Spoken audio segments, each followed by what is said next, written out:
제가 올해로서 자활에서 일한 지 20년이 되어서 마침 지난 시간을 돌아보려고 생각을 하던 참에 이 강의를 요청받았습니다. 그래서 저한테는 이 강의가 지난 20년을 돌아보는 시간이기도 합니다. 여러분들은 자활에서 왜 일하십니까? 아니, 이 질문은 저한테도 똑같이 해야 될 것 같습니다. 저는 왜 20년 동안 자활을 떠나지 못하고 일을 했을까요? 예전에 조사를 한 바에 따르면 지역자활센터 종사자 이직률이 한 해에 40% 정도에 이르는 것으로 나타났었습니다.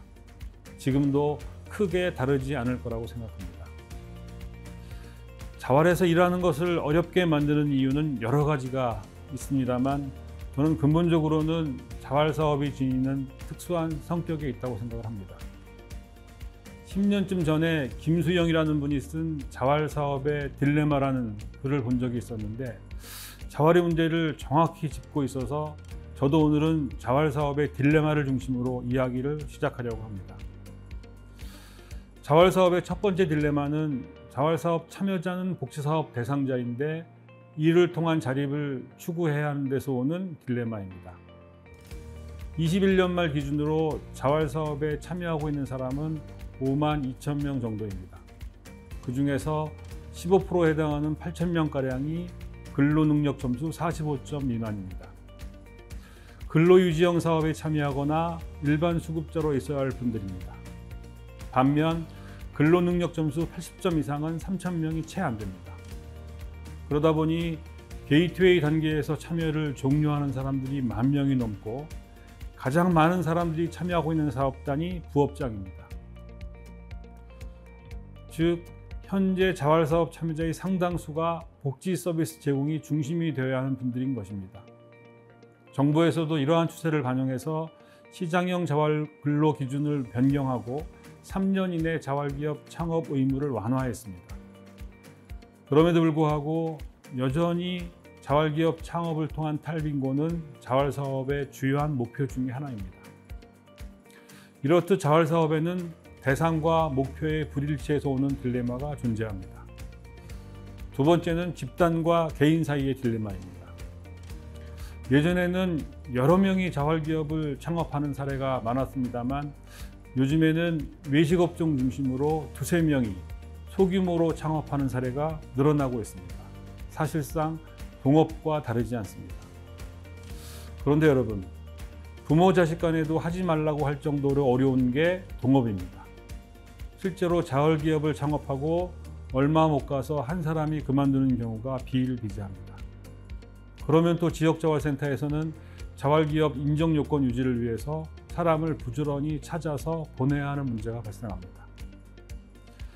이처럼 개인으로서 자립하기 어려운 분들을 공동으로 창업을 시켜야 하는 데서 오는 집단과 개인 사이의 딜레마가 또 하나의 딜레마입니다. 세 번째는 아마 여러분들이 가장 공감하는 부분일 텐데요. 먼저 질문을 드리겠습니다. 지역자활센터 종사자는 사회복지사인가요? 사업가인가요?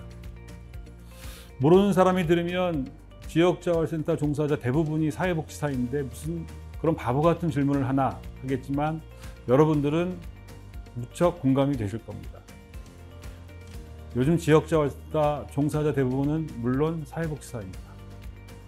그런데 이들이 자활 사업에서 실제로 요구받는 것은 사업가 혹은 사업기획자로서의 역할입니다.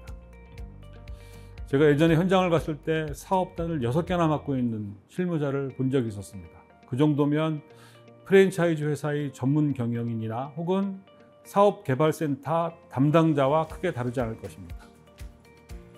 그러면서 한편으로는 사회복지사로서 주민들에 대한 사례 관리도 강조받습니다. 한마디로 경영과 복지에 이중 부담을 지고 있는 것이죠. 여기에 더해서 많이 개선되었다고는 하지만 다른 사회복지시설에 비해서 열악한 처우 그리고 여기에 고용의 불안정성까지 더해져서 지역자활센터에서 일하는 것을 어렵게 하고 있는 것입니다. 그런데 한편으로는 많은 종사자들이 자활을 떠나지 못하고 일을 하고 있습니다. 그 이유가 무엇일까요? 며칠 전에 자활에서 일한 지 7, 8년 된 후배로부터 전화가 왔습니다. 처음 자활에 들어와서는 불평불만이 너무 많아서 오래 있지 못할 거라고 생각했는데 지금껏 누구보다 열심히 일하고 있었습니다. 이유를 물었더니 자기를 통해 성장하고 변화하는 주민들을 보면서 보람을 느낀다고 했습니다. 자격증을 취득하고 대학을 가고 창업에도 성공하고 이런 것들이 삶의 보람으로 다가온다는 것이지요. 아마 많은 분들이 그럴 것입니다. 내가 누군가의 도움이 될 수 있는 사람이 된다는 것은 그 무엇과도 바꿀 수 없는 가치 있는 일이니까요. 생각해보니 저도 그랬습니다. 2001년에 처음 자활을 시작할 때 주민들과 1박 2일로 속초 바닷가에 놀러 간 적이 있었습니다. 그때 50년 동안 살면서 바다에 처음 와봤다며 어린아이같이 좋아하던 주민의 표정을 저는 지금도 기억합니다. 이가 안 좋아서 고생하는 주민들을 아는 치과 의사들하고 얘기해서 무료로 치료해 주었을 때 그분들의 감사하는 표정이 저를 열심히 일하게 했습니다. 그런데 한편으로 저는 지금 많은 아쉬움이 남습니다. 미국 사람으로 20대에 우리나라에 와서 평생을 빈곤지역 주민 그리고 농민들과 어울려 살다 가신 정의루 신부님이 계셨습니다. 그 신부님의 꿈은 가난한 사람들과 만드는 공동체였습니다. 싸움도 하고 일도 하고 헐뜯기도 하고 칭찬하기도 하는 공동체였습니다. 신부님은 그것을 비비는 공동체라고 표현했습니다. 세계적인 장애인 공동체 라르슈를 세운 장 바니에는 장애인들과 함께 있으면서 진정으로 누군가를 사랑하는 것이 무엇이고 그들과 한 공동체를 이루는 것이 무엇인지 배운다고 했습니다. 제가 지금 자활을 돌아보면서 아쉬움이 남는다고 말씀드리는 이유는 이것 때문입니다. 누군가에게 베푸는 삶은 다른 무엇인가로 채워지지 않으면 소진의 위험을 늘 안고 있습니다. 쪽방촌에 살면서 주민들을 헌신적으로 돌보던 분이 있었습니다. 주민들이 병원에라도 가야 할 일이 생기면 낮이고 밤이고 달려갔습니다. 누군가가 돌아가시면 장례식은 그분이 도맡아 치렀습니다. 그런데 어느 날 후련히 사라졌습니다. 들리는 말로는 동해안 어딘가에서 요양 중이라고 했습니다.